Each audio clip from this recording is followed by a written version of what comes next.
কুমিল্লা মেডিকেলে অ্যানেস্থেশিয়ার ইনজেকশন ক্রয়ে ৯/৬-এর অভিযোগ উঠেছে। ৪ লাখ টাকার খরচ দেখানো হয়েছে প্রায় ৫২ লাখ টাকা। গরমিলের বিষয়টি স্বীকার করে হাসপাতাল পরিচালক জানান, মুদ্রণজনিত ভুলে এমনটি হয়েছে, তবে তা মানতে নারাজ সচেতন মহল। ঢালাইয়ের সেরা প্রিমিয়ার সিমেন্ট। অস্ত্রোপচারের রোগীর অ্যানেস্থেশিয়ার গুরুত্বপূর্ণ ইনজেকশন পেন্টোথাল সোডিয়াম।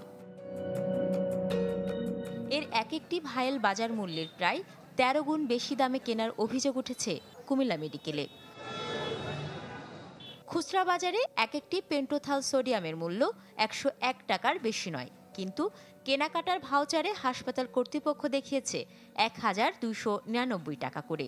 তাতে ৪,০০০ ভায়েলে খরচ পড়েছে ৫১,৯৬,০০০ টাকা, যা হওয়ার কথা ৪,০৪,০০০। এমন কাণ্ডে প্রতিবাদ কর্মসূচি হয় হাসপাতালের পরিচালক ও ড্যাব নেতাদের বিরুদ্ধে। কেনাকাটায় অনিয়মের বিষয়ে সামাজিক যোগাযোগ মাধ্যমে তোলপাড় হলেও হিসাবরক্ষকের দাবি, টেন্ডার বা কার্যাদেশ নিয়ে কিছু জানা নেই তার। হাসপাতাল পরিচালক ও ড্যাব নেতাদের দিকে অভিযোগের আঙুল তুললেন তিনি।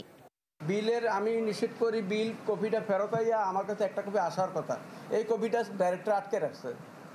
একটা ট্রেন যদি করতে আসে, কি জানি আপনার অডিট করতে আসে, আমার যদি কাগজপত্র আমি কিছুই দিতে পারবো না।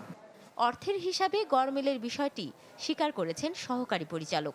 জানান, ভুল দামে কেনা ওষুধ ফেরত দিয়ে আনা হয়েছে নতুন ওষুধ। আর পরিচালক বিষয়টি ব্যাখ্যা করেন মুদ্রণজনিত ভুল হিসেবে।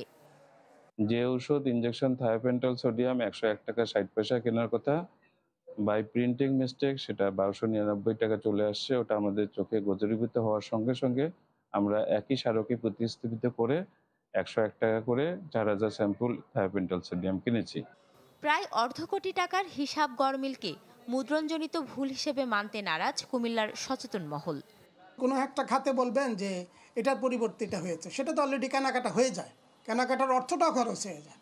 তাহলে সেই জায়গাটা যে অতিরিক্ত অর্থটা বের হলো, তার জন্য দায়ী কে? তার জন্য জবাবদিহি করবে কে? ডাক্তাররা যদি যারা এই কমিটির সাথে যারা সংশ্লিষ্ট থাকেন, যে সকল ডাক্তাররা, তারা যদি দুর্নীতির সাথে সংশ্লিষ্ট হয়ে যায়, তখন কিন্তু পরিচালক আর বাদ থাকে না। তিনি তার পাওয়ারটা আরও বেশি এক্সারসাইজ করেন, দুর্নীতির পাওয়ার। টেন্ডার বাণিজ্যের অভিযোগে কুমিল্লা জেলা, মহানগর ও মেডিকেল কলেজ শাখা ড্যাবের কার্যক্রম স্থগিত করেছে কেন্দ্রীয় কমিটি।